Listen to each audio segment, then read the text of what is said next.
আসসালামু আলাইকুম রহমতুল্লাহ। সম্মানিত সুধীয় দর্শক, আশা করি যিনি যেখানে রয়েছেন ভালো আছেন, সুস্থ আছেন। আজ আমি আপনাদের সামনে হেদায়েত নামক মহামূল্যবান সম্পদ সম্পর্কে কিছু কথা বলতে চাই।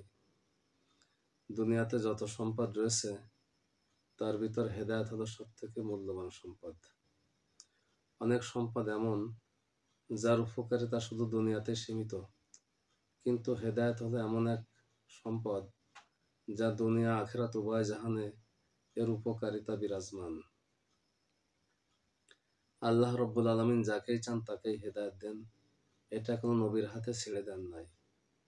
আর এই হেদায়েত পাওয়ার জন্য কোনো বড় ধনী হওয়া, উচ্চ বংশীয় হওয়া এবং ভালো সুন্দর চেহারা বিশিষ্ট হওয়া এর কোনো শর্ত নাই।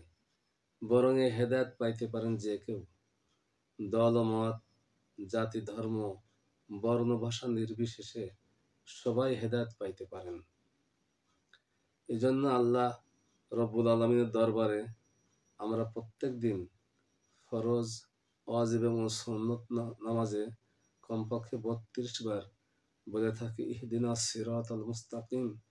হে আল্লাহ, আপনি আমাদের সবাইকে সরল সঠিক পথের হেদায়েত দান করুন।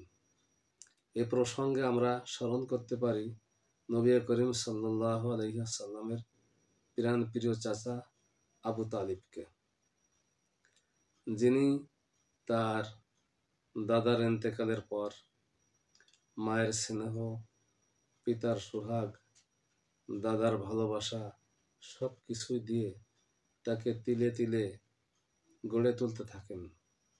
সমস্ত কুরাইশরা যখন তার শত্রু হয়ে যায়, তার বিপক্ষে অবস্থান নেয়, তখন একমাত্রই তার চাচা খাজা আবু তালিব তার পাশে ছিলেন এবং বিপদে আপদে সর্ব অবস্থায় মাতার পরে ছায়া হয়ে থাকতেন।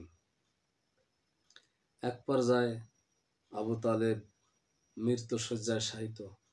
খবর পেয়ে মক্কার বড় বড় কাফের আবু জাহেল, আবু লাহাব, উতবা, সাইবা, আবু সুফিয়ান সহ অনেকেই তার পাশে এসে অবস্থান নেয়। এদিকে নবী করিম সাল্লাল্লাহু আলাইহি ওয়াসাল্লাম তাকে দ্বীনের দাওয়াত দিতে থাকেন। এ কথায় কাফের নেতারা বলতে থাকে, হে আবু তালেব, এই অবস্থায় যদি আপনি আপনার ভাতিজার কথায় সাড়া দিয়ে দ্বীনে ইসলাম কবুল করেন, তাহলে সমস্ত আরব আপনার নেতৃত্বের পরে ধিক্কার দিবে, আপনার নেতৃত্বের পরে তারা কলঙ্ক লেপন করবে। অপরদিকে নবী করিম সাল্লাল্লাহু আলাইহি ওয়াসাল্লাম বলতে লাগলেন, হে চাচা, আপনি আমাকে যে উপকার করছেন, আমার যেভাবে অভিভাবকত্বের দায়িত্ব পালন করছেন, তার কাছে আমি চিরঋণী।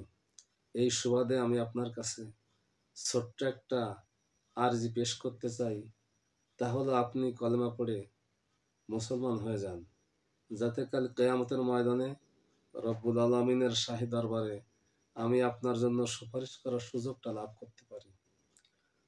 তখন এই কথা শুনে বারবার কাফের নেতারা আবু তালেবকে তাদের দিকে আকৃষ্ট করতে থাকে। শেষমেশ আবু তালেব বলে, বাল আলা মিল্লাতে আব্দুল মুত্তালিব, হে মুহাম্মদ, আমি তো আব্দুল মুত্তালিবের ধর্মের পরেই বহাল থাকলাম। এই কথা বলেই তিনি শেষ নিঃশ্বাস ত্যাগ করেন। নবী করিম সাল্লাল্লাহু আলাইহি ওয়াসাল্লাম এতে অত্যন্ত মর্মাহত হন। তাকে সান্ত্বনা দেওয়ার জন্য রব্বুল আলামিন পবিত্র কালামে হাকিমের এই আয়াত নাযিল করেন, ইন্নাকা লা তাহদি মান আহবাবতা ওয়ালাকিন্নাল্লাহা ইয়াহদি মান ইয়াশা। হে নবী, আপনি যাকে ভালোবাসেন তাকে হেদায়েত দিতে পারেন না, বরং আমি যাকে চাই তাকেই হেদায়েত দান করি। এর পাশাপাশি আমরা আরেকটা বালকের অবস্থা লক্ষ্য করতে পারি। সে বালকটা ছিল ইহুদি। তথাপি নবী করিম সাল্লাল্লাহু আলাইহি ওয়াসাল্লামকে অত্যন্ত ভালোবাসত এবং তার দরবারে আনাগোনা করত। একদিন হঠাৎ করে অসুস্থ হয়ে পড়ে। নবী করিম সাল্লাল্লাহু আলাইহি ওয়াসাল্লাম তার ব্যাপারে সাহাবীদেরকে জিজ্ঞেস করলেন, সে বালকটা কোথায়?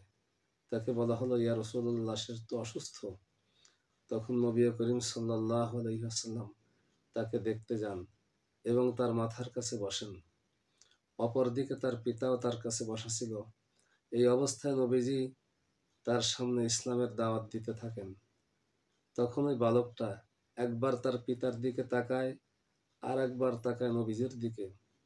এই অবস্থা দেখে তার পিতা বুঝতে পারলো তার মনোভাব। তখন সে লোকটা বলতে থাকলো, আতি আবুল কাসেম, অর্থাৎ হে পুত্র, তুমি আবুল কাসেম মুহাম্মাদের দিনকে কবুল করো। বলা মাত্রই সে নবীজির হাতে হাত রেখে ইসলামের কলেমা পড়ে মুসলমান হয়ে গেল। আল্লাহু আকবার। নবীজির হাতে হাত রেখে মুসলমান হওয়ার অর্থ হলো সে সাথে সাথে জান্নাতবাসী হয়ে গেল। অথচ এক রাকাত নামাজ পড়লো না, একটা রোজাও রাখলো না, বা অন্য কোনো ইবাদত করতে সক্ষম হলো না। কেননা হাদিসে রয়েছে, যে ব্যক্তির সর্বশেষ কথা হবে লা ইলাহা ইল্লাল্লাহ, সে জান্নাতে প্রবেশ করবে।